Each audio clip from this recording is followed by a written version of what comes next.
जय हिंद। आप लोगों का स्वागत है हमारी नई वीडियो में। तो आज के इस वीडियो में हम लोग क्लास 8 का साइंस का फिजिक्स का चैप्टर नंबर 13 लाइट पढ़ेंगे। तो आज की इस वीडियो में हम लोग फिजिक्स का जो चैप्टर नंबर 13 है, तो साइंस का जो चैप्टर नंबर 13 है लाइट, वही आज की इस वीडियो में पढ़ेंगे। तो ये पार्ट सेकंड होने वाला है, जिसमें हम लोग लॉज ऑफ रिफ्लेक्शन पढ़ेंगे और हम लोग इरेगुलर और इरेगुलर रिफ्लेक्शन पढ़ेंगे। तो हम लोग ये पार्ट 2 फर्स्ट पार्ट में हम लोग ने देखा था कि व्हाट मेक्स थिंग्स विजुअल, मतलब कि ऐसे कौन सा चीज़ है जो कि एक कोई भी ऑब्जेक्ट को दिखाता है, तो वो क्या है, लाइट।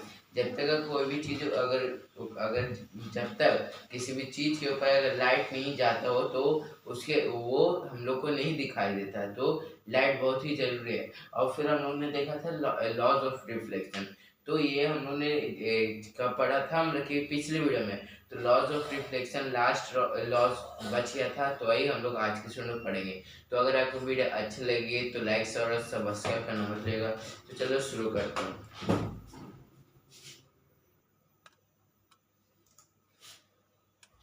हाँ, तो ये एक्टिविटी 13.2 है, मतलब कि आप देख सकते हो स्किप करना।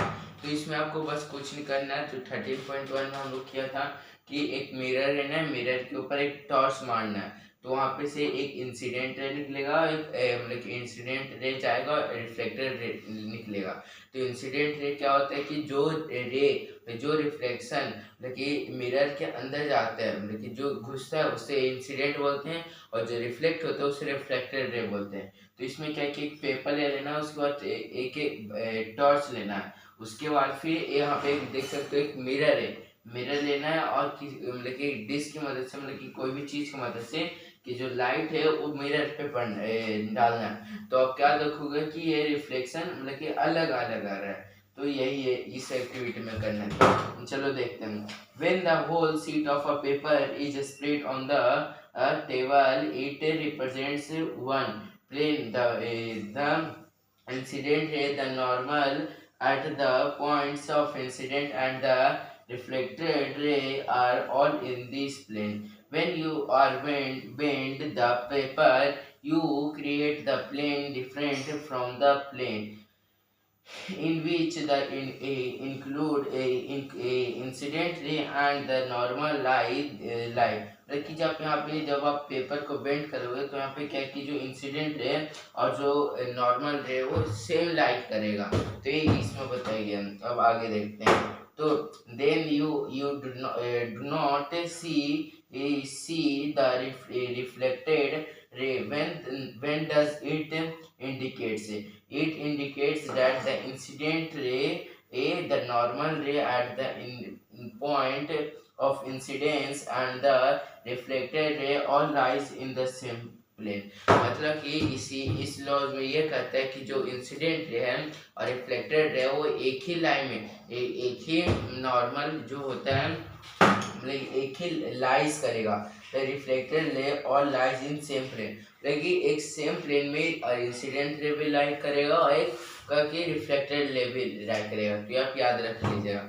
तो अब मतलब कि ये सेकंड लॉज है। फर्स्ट लॉज हम लोग पिछले वीडियो में देखा था, जो कि उसमें क्या है कि जो इंसिडेंस रे होता है वो हमेशा रिफ्लेक्टेड रे के इक्वल होता है। तो यहाँ पे देखते हैं। तो Paheli and Boojho perform the above activity outside the classroom. ये जो एक्टिविटी है वो क्लासरूम के बाहर करती है विथ द सन से as the source of light instead of a torch. You can use sun the source of light. यहाँ पे क्या है कि यहाँ पे जो लाइट होता है वो सन के मदद से लेती है। जो पहेली है वो जो लाइट लेती है वो सन की मदद से लेती है, सन का लाइट से। तो यहाँ पे देखते हैं। This activity can also be perform by making use of रे stretch a part available in the sheet paper bye inserting. तो ये कुछ नहीं, एक एक्टिविटी दिया हुआ, आप खुद कर लीजिएगा। तो Boojho remember that in class 7 he had studied some features of images of an object by a plane mirror। वैसे जो भूजो है वो क्या कि रिमेंबर करता है कि क्लास 7 में उसने क्या कि ऑब्जेक्ट फॉर्म एक प्लेन मिरर होता है, उससे कौन कौन सा ऑब्जेक्ट फॉर्म होता है उसको उससे याद आता है। तो पहेली आस्क हिम टू रिकॉल दो। फिर पहेली बोलती है कि बताओ तुम कौन कौन सा है, कौन कौन सा फीचर्स है। तो फर्स्ट ये क्वेश्चन है, तो वॉज द इमेज इरेक्ट और अपसाइड डाउन, तो कि क्या जो इमेज है वो इरेक्ट है, इरेक्ट मतलब कि जो इमेज प्लेन मिरर के ऊपर शो हो उसे इरेक्ट बोलते हैं। फिर second, was it of the same size as the object, मतलब कि जो ऑब्जेक्ट है उसका सेम साइज बनाते हैं plane mirror. Did the image appear at the same distance behind the mirror as the object was front of it, मतलब कि इसमें बताती है कि जो अगर जैसे ये सामने खड़ा है मिरर के डिस्टेंस बिहाइंड द मिरर, वो object was front of it, मतलब कि जैसे ये मिरर है, मिरर का आप यहाँ पे खड़े हो इतना ही डिस्टेंस मिरर के उस साइड में रहेगा। तो ये क्वेश्चन पूछते हैं। फिर लास्ट फोर्थ है, could it be obtain on the screen, मतलब ये स्क्रीन के ऊपर ऑब्टेन होता है। तो let us understand a little activity, like little more about the formation of image by a plane mirror in the following way। देखिए activity दी हुआ है जिसमें कुछ नहीं, मतलब कि आपको ये सब पढ़ लीजिएगा, उसके बाद हम लोग यहाँ पे आगे देखते हैं। हाँ, तो यहाँ पे उसका फिगर है, मतलब कि जो एक्टिविटी कौन सा था, एक्टिविटी 13.3 था, उसके फिगर है। उसमें फिगर क्या बताए कि जो ओ और ए है, ओ और सी, वो क्या है कि ए इंसिडेंट रे है, और जो बी और ए और डी और सी है वो रिफ्लेक्टेड रे है। और यहाँ पे प्लेन मिरर है कौन सा, पी और क्यू।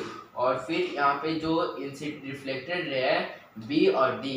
इसमें बताया कि जब आप बी और डी को एकदम एक्सटेंड करोगे तो क्या आगे चल कर ये दोनों मिल जाएगा, तो इसमें क्या कि नहीं, जब आप आंखों से देखोगे तो नहीं। तो वहीं पे अगर आप पीछे लोगे, बैकवर्ड लोगे, तो क्या कि मिल जाएगा। तो जैसे आप अगर आप यहाँ खड़े हो, अगर वहाँ पे कोई खड़ा है, अगर मिरर के अंदर अगर देखोगे तो मिल जाएगा। तो यही बताया इसमें। तो you may recall that is an image form by a plane mirror at the left of the object appears on the right and the right appears on the left. This is known as inter lateral inversion, lateral inversion। इसमें क्या है कि जो अगर मान लीजिए आप mirror है सामने, अगर जब आप अगर राइट हैंड ऊपर करोगे, मतलब कि राइट हैंड ऊपर करोगे तो मिरर में लेफ्ट हैंड ऊपर होगा, मतलब कि ऐसे दिखेगा लेफ्ट साइड रहता है ना। तो जैसे कि आप इधर ऐसे किए, हैंड रेस किए, तो यहाँ पे लेफ्ट साइड वाला हैंड होगा, वहीं पे अगर लेफ्ट हैंड करोगे तो राइट साइड वाला जो हैंड रेज होगा। ऐसे हम लोग को दिखेगा, पर वैसे नहीं होता, सेम ही होता है। तो इसको क्या बोलते हैं, लेटरल इन्वर्सन बोलते हैं। तो आई होप आपको समझ में आएगा। अब देखते हैं इरेगुलर और डिफ्यूज रिफ्लेक्शन। इरेगुलर और डिफ्यूज रिफ्लेक्शन क्या होता है, तो सबसे पहले देख लेते हैं कि रिफ्लेक्शन तो आपको पता ही है, the bouncing back of light is known as reflection. तो यहाँ पे इरेगुलर और डिफ्यूज, यहाँ पे एक्टिविटी दिया हुआ है कि आपको क्या कि एक रिफ्लेक्ट, मतलब आपको सबसे पहले एक लाइट लेना है जो कि एक मतलब पूरा, मतलब कि जो स्क्रैच जैसे होता है ना, एक पूरा प्लेन बॉडी, और दूसरा होता है कि ऊपर मतलब ऊपर नीचे, जैसे कुछ इस तरह से ये है, तो इसके ऊपर आपको क्या करना है कि लाइट को मारना है। तो जब लाइट मारोगे तो क्या देखोगे कि वो लाइट मारोगे इंसिडेंट हुआ, जब आप रिफ्लेक्टेड रे देखोगे तो क्या देखोगे कि जो इरेगुलरिटीज है जो मतलब प्लेन में, मतलब प्लेस में, उसमें क्या कि जो रिफ्लेक्शन है वो एकदम सीधा नहीं जा रहा,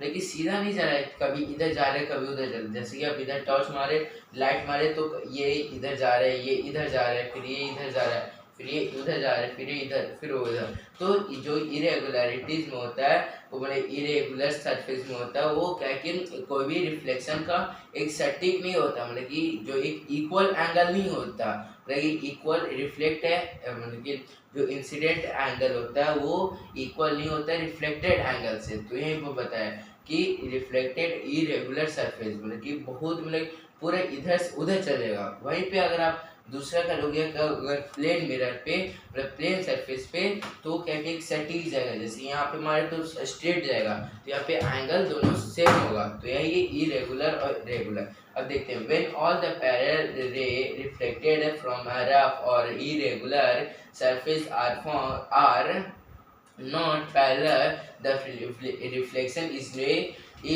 known as diffuse or irregular। मतलब कि जो रिफ्लेक्शन एक सटीक एंगल्स में नहीं हो, इधर से उधर चले जाओ, उसे डिफ्यूज इरेगुलर क्या बोलते हैं, रिफ्लेक्शन बोलते हैं। Remember that the diffuse reflection is not due to the failure of laws of reflection. और जो ये होता है जो इरेगुलर रिफ्लेक्शन वो कोई भी लॉस की वजह से नहीं होता। It cause by the irregularities in the reflecting surface like that of a carbon.